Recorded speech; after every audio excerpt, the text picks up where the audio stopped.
बिस्मिल्लाहिर्रहमानिर्रहीम। अस्सलाम वालेकुम। क्रूड क्रूड ऑयल और यूएस इंडाइसिस के एनालिसिस के साथ वो बुक्स क्रूड ने डाउन साइड का जो चैनल है उसको स्टार्ट तो ले लिया था। फ्राइडे की वीडियो नहीं अपलोड हो सकी। थर्सडे को जो है वो प्राइसेस से 21 डीएमई के नीचे ट्रेड हो रही थी और फ्राइडे के दिन में भी एक स्ट्रेट डाउन साइड ही आई। अब प्राइसेस गोल्ड की एग्जैक्टली उसी जगह पर आ गई हैं जो ये एरिया था।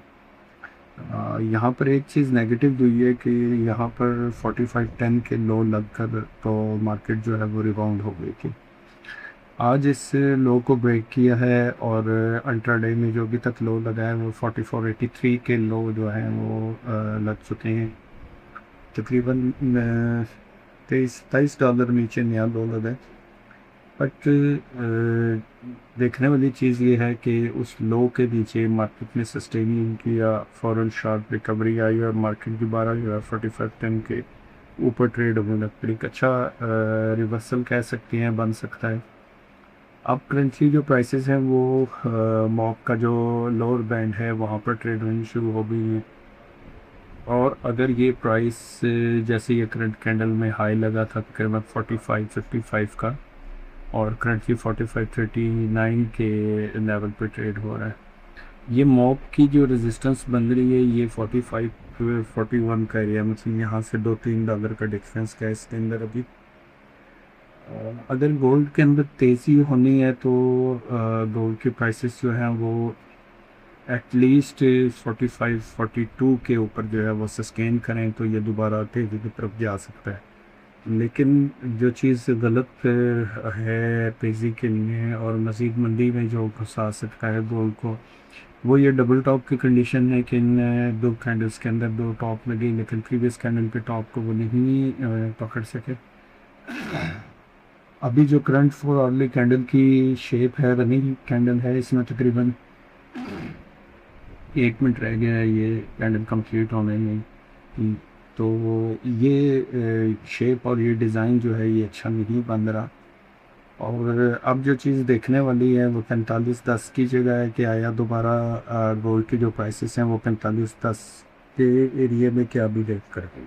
अगर तो 45-10 अब ब्रेक होता है इस गोल्ड तो ये जो मार्निंग की 4483 के जो लो हैं गोल्ड इजीली इनको भी ब्रेक कर देगा।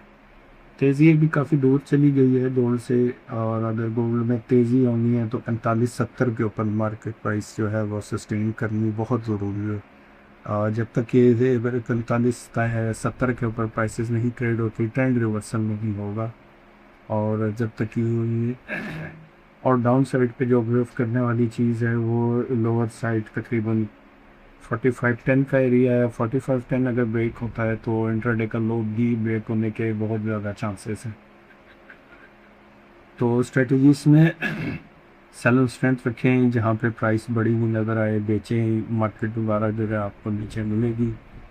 और सेल स्ट्रेंथ भी इसकी तकरीबन जो हाई लगा है इंट्राडे का यहाँ से लेके 45-55 से लेके 45-70 के बीच ही कहीं पर भी इसको शॉर्ट अटैम्प्ट आप कर सकते हैं।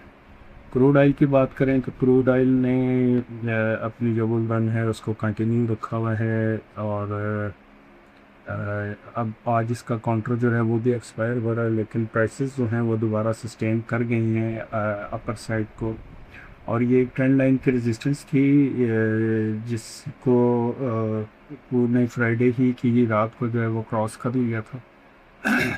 अब जो करंटली सिचुएशन है वो इसको सपोर्ट जोन बन रहा है इसका, ये जो ट्रेंड लाइन की सपोर्ट बनती है और यहाँ से जो है ये एक इस रेजिस्टेंस को ब्रेक करने के बाद इसको ये भी कंसिडर कर सकते हैं कि ये एक रीटेस्ट बन रहा है। यहाँ पे ऑयल के प्राइसेस जो है ये दोबारा इस लेवल को रीटेस्ट करने हैं। ये एरिया तकरीबन 102.25 का है और यहाँ से बाइंग भी अटैम्प्ट कर सकते हैं और अच्छी जो बाइंग है वो तकरीबन $1 और नीचे इस लेवल से जाए 101.20 जैसा और उसके नीचे जो है 110 का जो एरिया ये अच्छे सपोर्ट साइड पे लेकर जा सकता है प्राइसेस को। ऊपर की साइड पे जो रेजिस्टेंस है वो यहाँ से इमीडिएट अब जो टारगेट है वो 106 का लग रहा है कि अभी जो प्राइस है वो 106 के करीब जाकर ट्रेड हो सकती है। बाय ऑन डिप स्ट्रेटजी रखें। ये सारी चीज़ें उस सूरत में हैं कि न्यूज़ जो है वो स्टेबल रहती है और कोई न्यूज़ ऐसी नहीं आती जिसके ऊपर उसका इन्फ्लुएंस इतना हो ऑयल के प्राइसेस के कि वो एक अनइवन ट्रेड अपसाइड की या डाउन साइड की जो है वो ले सके। और इसमें बाय ऑन डिप स्ट्रेटजी रखें। लेवल्स आपको बताए हैं कि अगर बहुत बहुत जल्दी लेना चाहें तो 102.25 का एरिया है वो रिटेस्ट की सपोर्ट है, उसके नीचे 102.25 का लेवल, सॉरी 101.20 का लेवल है और उसके नीचे 110 का लेवल है। और ऊपर की साइड पे जो टारगेट लग रहा है वो 104.70 से लेके तो 106 के बीच में जैसा ये ट्रेड हो सकता है। अब अगर यहीं से हम यूएस एंड एसेस में SP 500 को देखें तो SP 500 ने जो तेज़ी थी वो टूट चुकी है इसके अंदर, और अब जो प्राइसेस हैं वो डाउन साइड पर ही लग रही हैं। अगर इसमें दोबारा ट्रेंड रिवर्सल होगा तो इसको एटलीस्ट 74.25 के ऊपर जो है वो सस्टेन करना चाहिए। 74.25 के ऊपर अगर इसकी प्राइसेस सस्टेन कर जाती हैं तो एक चांस एक रे ऑफ होप को रहेगी अलाइव के ये किसी टाइम भी ट्रेंड रिवर्स कर सकता है। लेकिन करंटली ये डाउन साइड ही लग रहा है। एक सपोर्ट इसकी 33-35 के एरिया में, 73-35 के एरिया में आ रही है, और मेजर जो सपोर्ट बन रही है वो 100 EMA की 73-17 का जो लेवल है ये अच्छा मजबूत सपोर्टिंग एरिया बन सकता है इसके लिए।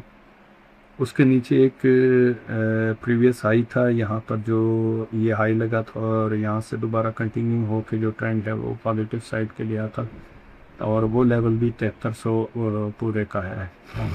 मतलब कि यहाँ पर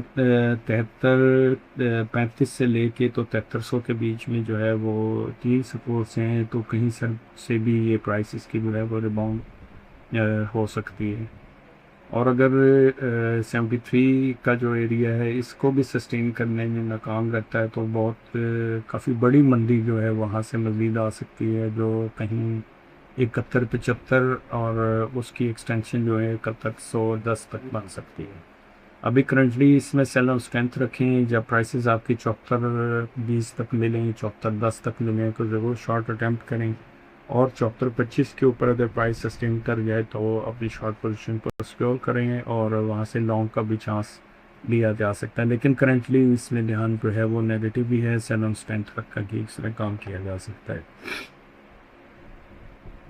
कंटिन्यूस एनालिसिस के लिए स्टे ट्यून्ड विद ओबॉक्स गोल्ड। अस्सलाम वालेकुम।